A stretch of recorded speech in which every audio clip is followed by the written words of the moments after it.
So we're thinking about, not actually thinking, we are going to start the IVF process all over again. And I have my first appointment today. Well, second. The first one was more of a consultation. Then the second one, they're going to do an ultrasound.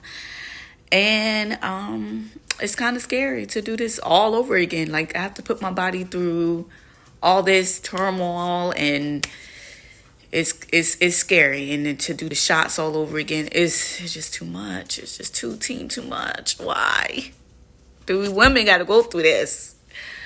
I have a lot of thoughts. I don't know how this is gonna go the second round.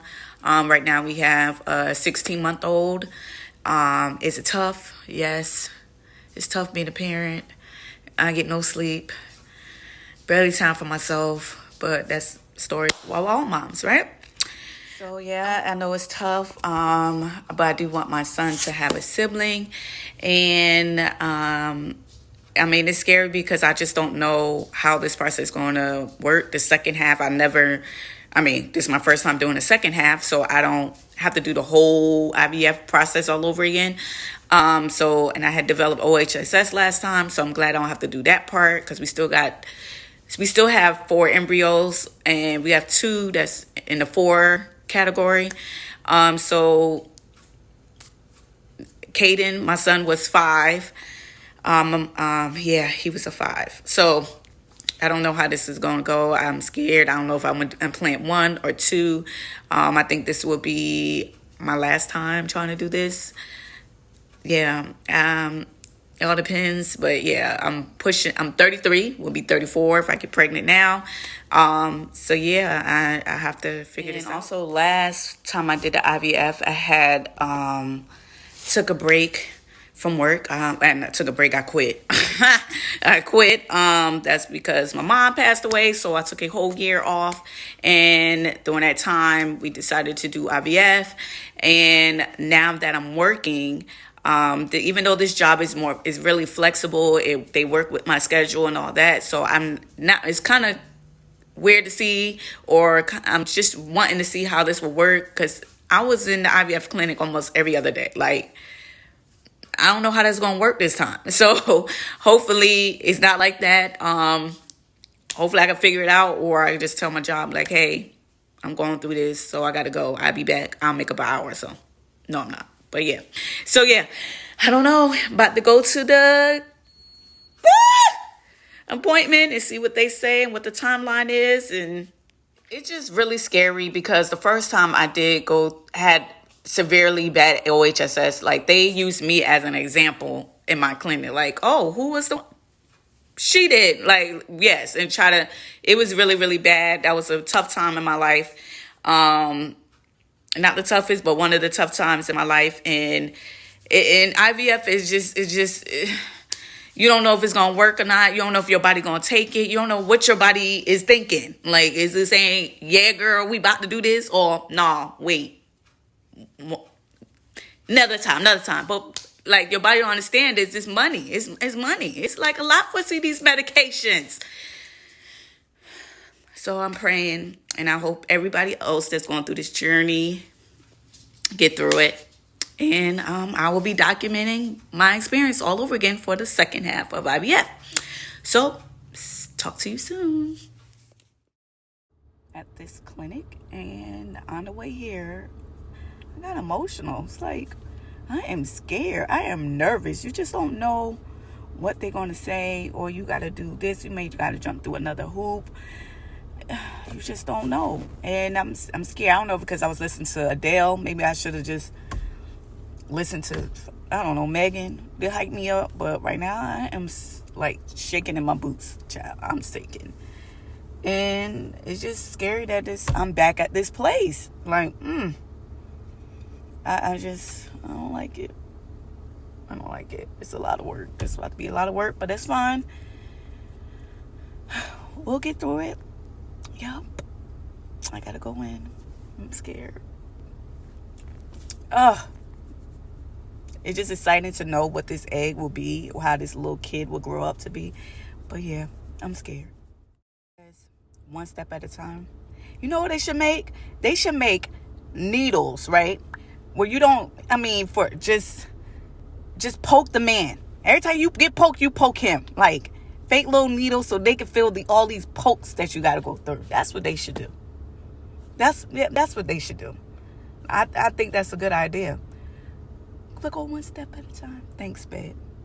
But dang it, you're not the only one. I'm the one getting poked. Like, I'm scared of needles. Why they can't come up with something for a man? Like, just every time you get poked, I get poked. Boop, boop. In this, as a team. You just got to go in there and do your little thing, and that's it. And my hormones is already jacked up, and I ain't even start. God. All right, for real. I'm lit. I'm out. I'll talk to y'all when I finish. Okay, so I'm done. So I'm done and had to get an ultrasound. They only seen one fibroid. I have a history of fibroids, but they don't think it's going to interfere with anything since where it's positioned. And they say I'm gonna have to get a sonogram. I don't want to do it. That junk hurts. So after that, it will determine if I have any more polyps or anything like that. So then we'll move on from that step. So I have to wait for my first menstrual cycle that's coming on, to let them know, and then we'll schedule the sonogram. Other than that, everything else was fine. My ovaries was good, and yeah, till next time. And the fact that I went in and expecting to see the same old people from before, because we, built a bond. I was there like every day, like every single day. But when there, and everybody's new, except for the two doctors. Everybody's new, except it was one girl, and I was like, "Were you here last time?" She was like, "Yes." I'm like, "Thank God, like somebody familiar." She's like, "Yeah, I guess because of COVID." I'm like, dang. So I gotta learn these people all over again. It's just weird. That was it. I just wanted to complain. So it is December 10th. Yes, December 10th. And I'm back at the facility to have the procedure done where I forgot what it's called, but it's painful. And they have to stick like the catheter in you. And then I think this one squirt the water up you and then see if you have any polyps or anything like that to interfere with the IVF, which I don't understand, because when they transfer with the tube, don't they go past all that and just go to your uterus? But yeah, to make sure that nothing's in my uterus. I just don't like this one. I hate it. Last time I almost crawled off the damn bed. This is terrible. Yeah, I just don't like this one at all. They told me to take some ibuprofen before I came. I did, but I don't see how that's going to help. I need something stronger. I just don't like pain. My pain tolerance is at a 0, probably in the negatives. I just don't like pain. And my body just don't like it either. I don't know. My pain threshold is terrible. So I'm waiting to check in. Well, I'm just sitting in the car waiting to check in. And we'll see how this goes and what's the next step. After this, I'm praying, please, God, I don't have any polyps. I'm known for having polyps. Please don't have no polyps. Please don't have anything in this lining of this uterus or anything in the alley leading up. I just hope it's clear. I just don't want to have no surgery. And I just feel like there's something extra to do, and then more of a wait, and I'm just not patient, but at the same time I got no choice but to go along with the flow. Yep. So there it is. I just have to wait and see and get this part over with. I'd rather take the shots than this, but hey, babe. All right. See you next time. Today is December 18th. I actually had my other appointment, I believe it was on the 16th or 17th, one of those, 16th, on Thursday. I forgot to make a video. I had a virtual appointment to tell me what my next steps are. I just picked up my metformin, something else, I don't know what that is, and my birth control. So the doctor, first of all, the doctor called now my mind just went blank. So I was supposed to get, I had a polyp. They found a polyp in my uterus, and they wanted to speak to the lead doctor to see if I would need surgery because it was at the end of my uterus cavity. So I got a message saying that I do not need to have the surgery. So I'm like, okay, cool, that's great. Thank the Lord, because I was praying that I didn't have to go through surgery again. And then I have my appointment, and then I speak to my regular doctor, IVF doctor, and she was like, yeah, so we're going to schedule your surgery. And I was like, wait a minute.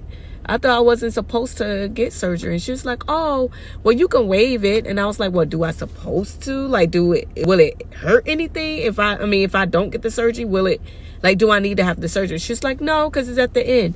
So why are you scheduling this again? I'm trying to figure this out. Like, okay. I said, are you sure? Like, I don't need the surgery. She was like, no, you can waive it. But if you want the polyp removed, we can do that also. No, if it's, I don't want to do that if I don't have to. I don't just understand why I got to. But anyway, so that rubbed me the wrong way. So after that, she was like, your white blood cells count is extremely low.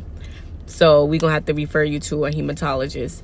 And once the hematologist say it's okay, then we can go proceed. And I was freaking out. I'm like, why is my white blood cells? And then I was like, when I had my first child, my white blood cells count was down. It was extremely low. And I already know I'm very anemic. Of course, I have sickle cell trait, and I'm just anemic. So I looked it up on Google, and I was like, it said I had a lot of stuff, and I was scared, and my husband thought I was crazy. But so I have to wait for the hematologist for us to start the next process, which will be the shots. And we start our shots in January. I was hoping we would start this month because I really don't want to have my menstrual cycle. Again. I really don't. But one more month. She said January 17th, I believe we start our shots. I think that go for like 2 weeks or so. And then, more than 2 weeks. But February 14th is the day that we have our scheduled transfer. So I'm just waiting for the hematologist to call me. Hopefully he'll call me Monday, and I can get this thing started. I already started taking iron pills and all that stuff, so I can hopefully get ahead of it. Because last time, I do remember they told me I need blood transfusion and an iron transfusion. But my numbers kept going up because I kept taking the pills, and my numbers kept going up. So they were just like, oh, never mind. So everything's fine. And I didn't really have no issues when I was pregnant with it. So I was always in need. My numbers was always just whack. The update, I forgot to record last time after my appointment. I was at work when I had my virtual appointment. But so it's a little I'm feeling a little kind of crazy right now, just weird about everything. I'm just wanting everything to go smooth because last time it wasn't as smooth, but everything did work in its order, and I'm just hoping everything work out fine this time, and I hope I don't have to jump through hoops just to have this child. But if it is, what can I do? Nothing. So until next time, when is my next appointment? My next appointment is not until January. So after the hematologist, and I have to go to the genetics counselor to tell me about me and my husband having a kid, and possibly they having sickle cell. Hopefully not the case again, but we'll shall. Another thing, taking pills is, one is saying, no, with this one, empty stomach. This one, you gotta eat with food. These two, of course, I need to take more iron, and I need to take vitamin D. This, I gotta take every day, which I believe is the birth control pills. Then I have 3 more container bottles in the back with my other pills that I have to take daily also. So I feel like I don't know. Now I gotta figure out how to keep up. I don't remember how I did it last time I kept up with all my pills. I'm at work. Can you tell? Nope. I just wanted to make a quick video because I'm already overwhelmed and all I'm doing at the moment is taking like 6-7 different pills, but the one that gets me is metformin. I don't remember metformin making me feel like this last time. I don't remember it at all, and it sucks. And I asked them, I said, how long would I have to be on this pill? Because my stomach can't take this pill any longer. I feel nauseous all the time.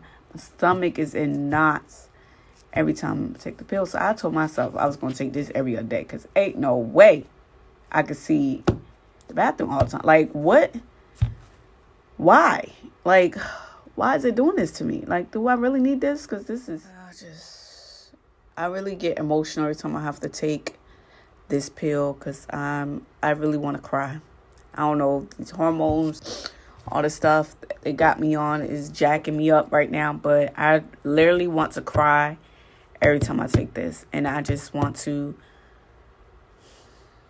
cry. I just want to cry. I just want to ball up and just... I just want to skip. Now, I hate needles. I'd rather skip to needles. But I'm going to have to take the needles and that at the same time. So it's just already frustrating. It's already frustrating. And I got a long way to go. Jesus, be offense. Long way to go. But we're going to make it. Right? We're both going to make it. I just want to cry. I really do want to cry. Today is December 23rd. This is the anniversary of my mom's passing. And I'm sure that has something to do with me in this emotional state, but I don't know. But yeah, so thought I did give a little update. And yeah, see you next time when I want to cry. Because metformin is the devil. It is the devil. I'm at work. And this phone rang one time. No client is sending me any emails. I could catch up on some things. And I tried. But this is what I feel like. Why am I here? Okay? Both my bosses. One flew to Florida. The other one's in New York. What am I doing here? My other team, part of my team, they're working from home. Again, I ask, why am I here? I get to leave early, but why am I here? So I'm checking in. It's 12/29, December 29th. And I just got I'm at work with my hair a mess, but it's holidays. All my medications that I have to take. Yeah, so I don't remember. I know I took a lot of medication before. So now seeing it again, it's just like, what the hell? Like, I don't remember being stressed about it. I don't remember looking at, because it's just different dates. So when I got to take things and not take things, or when to stop, when to begin, when to start again, this is overwhelming. I don't remember being this overwhelmed. Maybe because I was just so into it. I don't know. I just don't know. Maybe I was just so into it, I didn't really care. But I don't know. It's just, to this time it's different. And it's just like a lot of work, uncertainty. I don't know. Today is January 17th, 2022. I'm at my baseline appointment. I'm about to get an ultrasound, and then I will meet with people to go over my medications. I just feel super emotional as usual. I just want to cry for no apparent reason. Everything is going all right, but it's just emotional. Metformin is still the devil. Yeah. Metformin is the devil, and I'm actually kind of really super nervous during this second round because I don't know. It's just a lot to think about. So yeah, here's at the baseline. Start shots today, and see you in February. I just finished my appointment and look like I've been taking my birth control, and it looked like one of my follicles just is a 12 centimeter whatever thing is too large, and it's supposed to not grow, and my birth control is supposed to prevent it from growing. So I will have to come back again on Friday to make sure that the follicle is growing outside of my ovary and not the inside. If it is growing on the inside, then we'll have to change the dates of when we start my shots. Well, my hormone shots. If it's on the outside, then it's fine. The only issue I have is with this clinic. This clinic is, I've been to this clinic before. That's how I could see my first son. But this, I don't know if it's because of COVID or what. And I'm trying to give them grace. Because it's COVID, and every time I go in there is they training someone new. People is not lasting in there. They dropping like flies. Every time I go in there, someone else is new. But they keep saying, if you have any questions, please don't hesitate to ask. And when I ask these questions, I get no response. Like, I get no response. And then it be important things, and I have to stay on their head. If I don't, guys, when I don't, they be like, oh, you were supposed to do this. Well, I asked you that, and you didn't answer me. I waited an extra 30 minutes for them to tell me, to see if I need to sign a consent form. For them to tell me, oh, I don't see a form in here. I don't think you have to sign it. So I waited for an extra 30 minutes for you to tell me I need to sign something. I'm hungry. I'm emotional, very emotional. I'm driving, but very emotional. And every time I come here, it's something new. Like, they don't know nothing. When did you went to the hematologist? When did you go to the genetics? I'm like, don't you supposed to know all this stuff before I come in here? And you ask me questions. Well, what they say? They say I'm fine. Like, you should know this before I come in here so we can know what the next steps are. Or what if they said I wasn't fine? Like, and you treating me like I'm fine? Like, I'm just confused. Like, I'm over it. So I'm trying to be positive because it's bringing bad juju around me, and I just hopefully this pregnancy go well. I just can't. I can't. And now I gotta go back Friday. So hey, booby.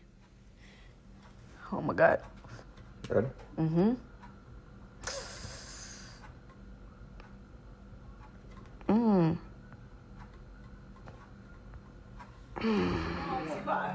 Squeeze right here. I want to squeeze. I want to squeeze where you squeezing. Okay. Thank you. You ready? No, I'm not ready though. You ready? Mm-hmm. Yeah. So you wasn't ready.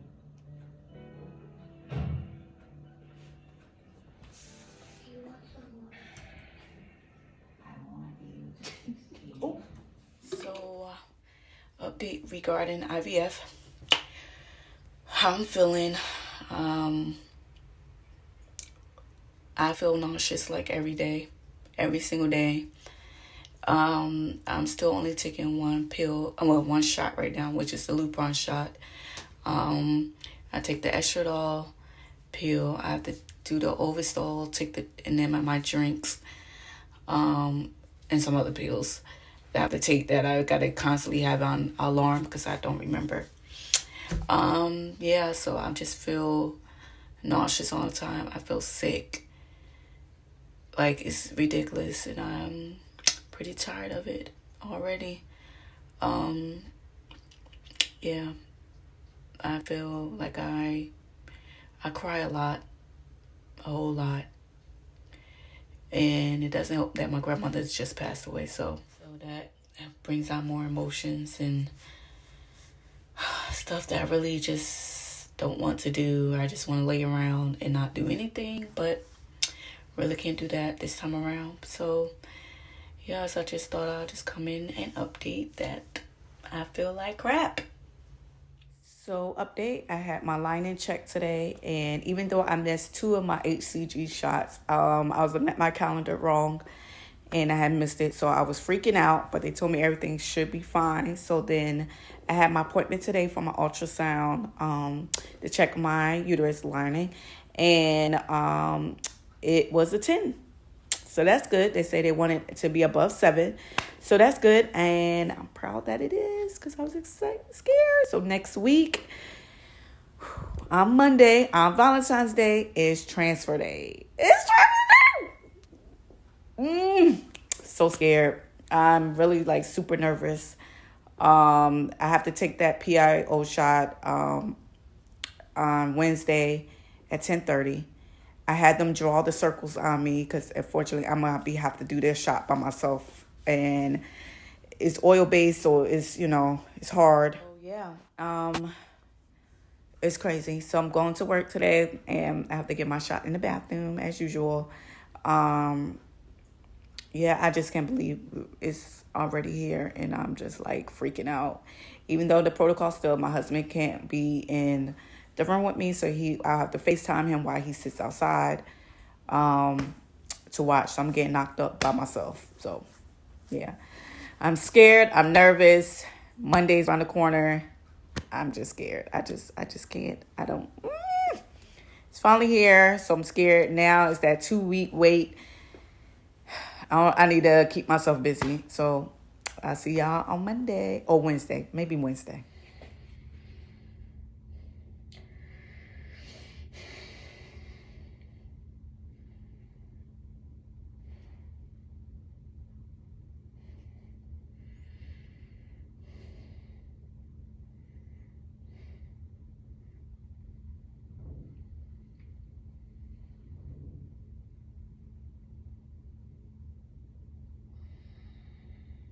Why? Harder to stick myself now.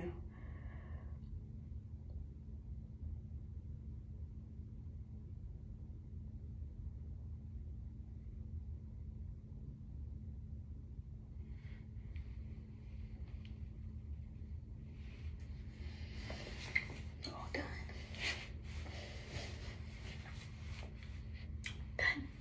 So update, it is transfer day. Even though I held my bathroom since this morning, my appointment was at 10:30. My bladder's still not full. They had to stick a catheter in my hoo-ha, fill it up with some water. So I'm waiting for one of these physicians to come in and check to see if my bladder is full for transfer. I did get to see my baby. He or she is hatching. Can't wait. So tomorrow is the day that I get tested, see if I'm pregnant. Leading up to the 2-week, well, basically a week and some change, wait, I was like really couldn't wait to check. And I didn't check last time. My first time I did check early. But this time I didn't check. It's probably because my husband and everybody like, just wait. I'm just like, I just want to know. So what my symptoms are, my stomach is cramping, has been cramping a whole lot, like it been cramping. I have some tenderness in my chest. I've been feeling nauseous, off and on. Of course, I'm tired. I mean, that's been like my life anyway. I'm always be tired. So that's not really one. Yeah, I think that's it. I think that's all my symptoms are. So I'll go tomorrow at 8:50 in the morning, and we shall see. I hope it's a positive outcome. Of course, that's the whole purpose we're doing is to get positive outcomes. I'm just ready to hear what the answer is and start this new road. And I don't want to put it out there when I come wood. But if it's a no, I know I'm going to be devastated. But I don't know if I decide if I would try again or not. But my butt is lumpy from these PIO shots. And it's ridiculous. I am sick of doing them things because my butt hurts so bad. And I've been doing heating pads and just heating pads and trying to rub it and massage it. But it's not working. Yeah, I just been feeling like sick and down. Hormones, of course, I'm snappy. Then I'm back happy. Then I'm crying 1 minute to the next. But yeah, so we shall find out tomorrow. Exciting. Talk to you guys tomorrow. So I got my results back. And I was really upset because I went in thinking they was gonna do an ultrasound right then and there. I forgot how the whole process really worked. And I was really sad. And then they was like, oh, no, it's just a blood work. And you will hear from us when the end of the day. And I was like, what the? But I was not patient at all. Not even going to lie. And then I got my results back. And we're pregnant. Yes, it worked. So, we did let, the close family and friends know that we were. So I had my other blood work, and my number started at 280. Then my second number was 1,020, I believe. So I go tomorrow to do another blood test to check to make sure my numbers is going up. And now that it's actually like in full effect, like, it's different this time because I do already have a child. So it's kind of weird to be saying I'm going to have two. And then I'm like, I'm really pregnant right now. But it doesn't feel like I'm pregnant. And I just don't remember how it felt before. But I'm sure it's coming. Besides all the symptoms of like want to throw up and all that stuff. And feeling nauseous most of the day. Like and tired. Super tired. But it's just different this time around. Just knowing that I'm going to have another child. Like 2 of them. Now it's getting real. Like 2. I'm about to have 2 things running around here. That's crazy. It's insane. It's a blessing. I thank God for this blessing. Because, I prayed about this. But now that it's here, it's real. It's getting real. Yep.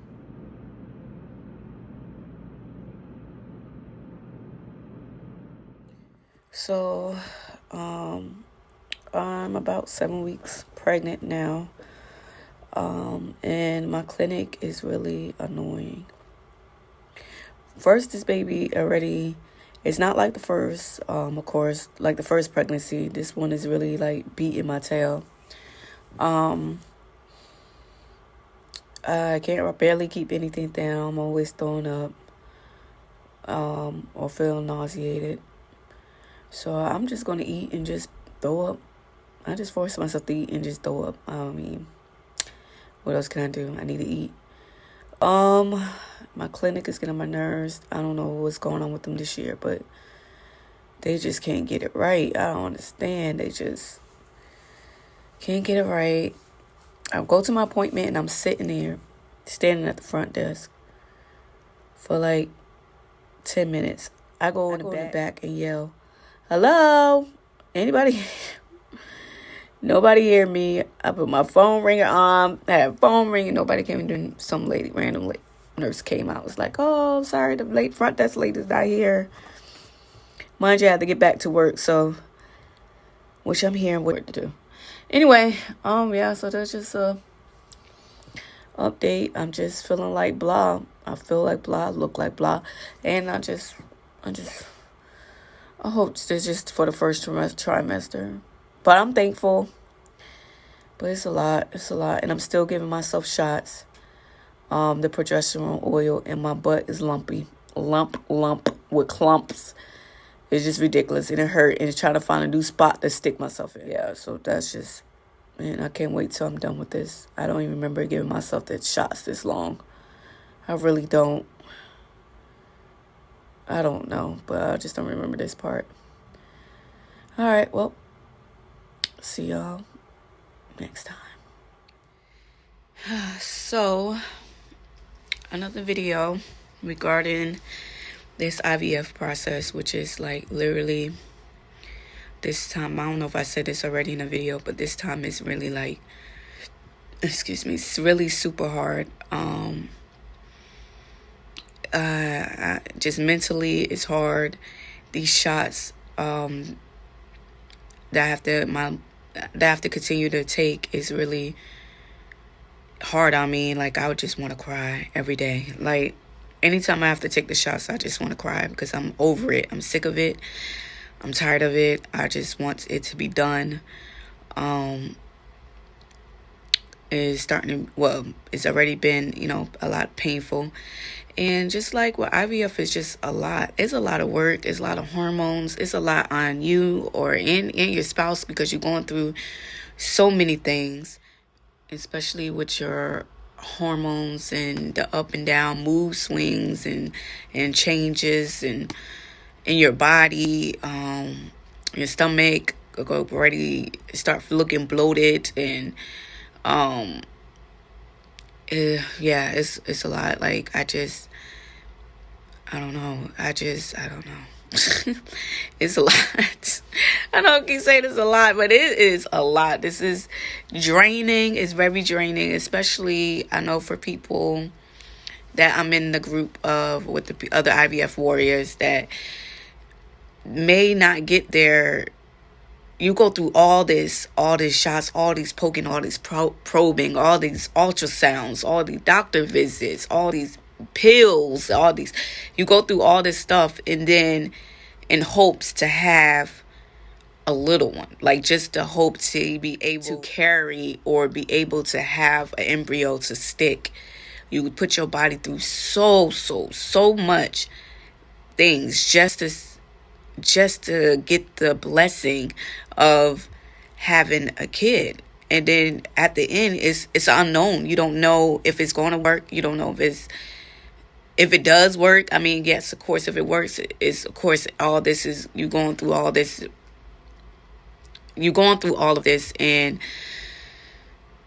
I don't even know why I just lost my train of thought. But I'm just I just had to give myself a shot. So I'm just overwhelmed right now because I just want to break down and cry. Even though mine did stick, it's still a bunch of fears behind it. It's still, you just don't know everything. Like last time with my first son, Caden, that everybody knows I went through IVF with. I was on bed rest for a while because I had I was bleeding. So I had to be on bed rest, I believe, for like 2 weeks to make sure, I don't bleed and all that stuff. But luckily this time I didn't have to do that so far. Knock on wood. But it's just, and then if it doesn't work, I was contemplating, like, if it doesn't work, will I do this again? And I know I see people that go through it, and they do this a lot of times, like many of times, put their body through this many times. And hats off to them, and I hope everybody get their blessing at the end.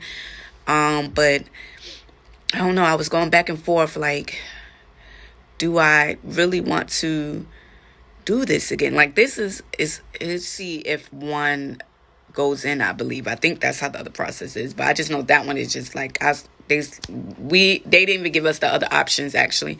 They just gave us the ICSI option and said we doing that one, and that was it. I just went along with it. I just like we did not do, I believe, the PGT testing.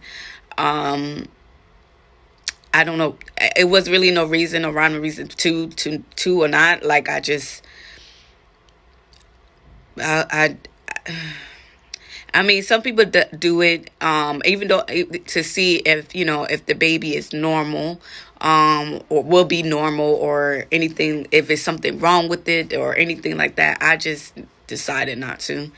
I was like, whatever he gives me, that's what he gives me. And we just gonna have to roll with the punches with that. So we didn't do the PGT. They wanted us to do the testing for the genetic testing since I have sickle cell trait, but I have 2 forms of the trait. And my husband has a cousin of the sickle cell trait. So it's a chance that our child can have sickle cell. So right now I'm kind of worried about it. We didn't do that testing. That was a hard, very, very, very, very hard decision because, you know, everybody knows my mom has sickle cell disease. So just up in the air trying to figure out if we want my child to go through that or, you know, it's a possibility. It's a 1 in 4 chance. We have 5 embryos, so I don't know. Yeah, so it just...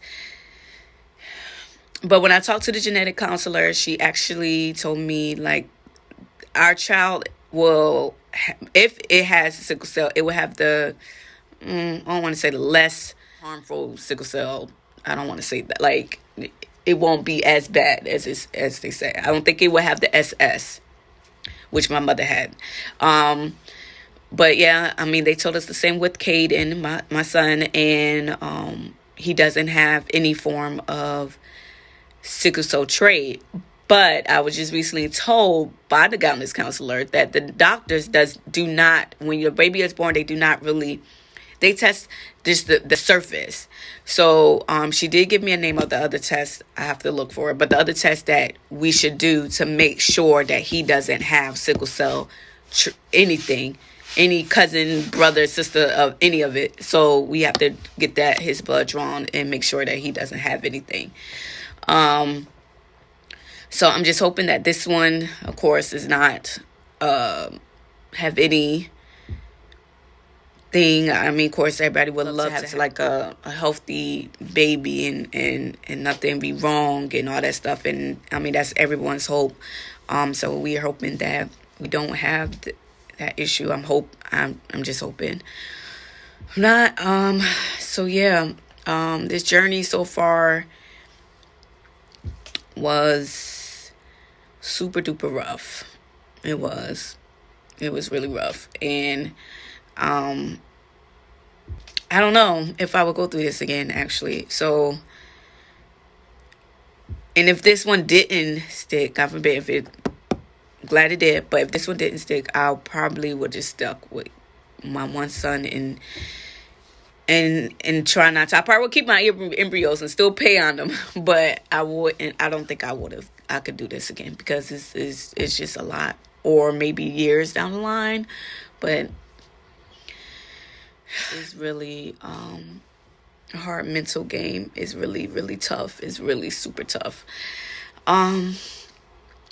So yeah, so all the blessings to everyone that's trying, and it is like at the end of the road, and hopefully everybody will eventually get their baby, their special blessing. But yeah, I just don't even know what to say sometimes. And plus my clinic was not that great this time around. I'm just gonna blame it on COVID because I have been having so many issues with them, and it was ridiculous. So they didn't make my time a little easier, and I think that's part of my main frustration of it also. But I have 2 more weeks of before I graduate to go to my OBGYN. I think they start next week where they stop slowly taking me off of these shots and my estradiol and my progesterone capsules that has to be inserted. And that's pretty annoying too. So yucky. Just nasty. Yeah, so I got 2 more weeks left. And I just can't wait till that day. Lord Jesus, this is a lot. But I think that's all I wanted to say. I know these videos is a lot, but I just wanted to, I guess, document my journey through this time, even though I haven't shown everything, like the tears. So in my last video, I just realized that I didn't complete it. I was saying that about the tears. Yeah, I didn't show my tears a lot and the pain and stuff that I was going through. But yeah, it was a lot. So I just want to say thank you to my friends and family for encouraging me, the people that knew that we was going through this process, for encouraging me to, see the end goal here. I wish a lot of African Americans don't really speak about the IVF process, and I wish they did, because it would have been helpful to me. So I'm just putting this out there. So hopefully it helps someone else, even if it's just one little person. That's fine with me. And so any questions, just let me know, and bye.